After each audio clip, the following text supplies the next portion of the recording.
मला असं वाटत नाही का युतीचं पाऊल वगैरे याच्यामध्ये काही आहे असं. वैयक्तिकरित्या ती मुलाखत मीही बघितली. मला काही त्याच्यामध्ये असं इंटरप्रिटेशन काढावं असं मला वाटलं नाही. त्याचं कारण असं की ज्या पद्धतीचा अनुभव आम्हाला 2017ला आला, तो अनुभव आल्यानंतर असं काही घडेल असं मला वैयक्तिकरित्या काही वाटत नाही.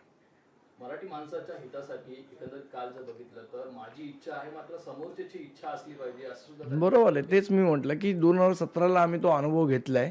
त्यामुळे समोरच्याची ती इच्छा आहे की नाही ह्याबद्दल आमच्या मनात खूप शंका आहे आणि एक मोठा क्वेश्चन मार्क त्याच्यावर आहे. 2017चा नक्की अनुभव काय होता ज्यामुळे तुम्ही आत्ताही त्यावरती चालून बसलाय? मला असं वाटतं मी अनेकदा सांगितलेलं आहे ज्या पद्धतीची नंतर मग फोनच उचलायचे नाहीत, आधी बोलायचं मग फोन नाही उचलायचे. मला असं वाटतं ह्या गोष्टींचा जो अनुभव आम्हाला आहे त्यामुळे कितपत विश्वास ठेवा हा एक महत्त्वाचा विषय आहे.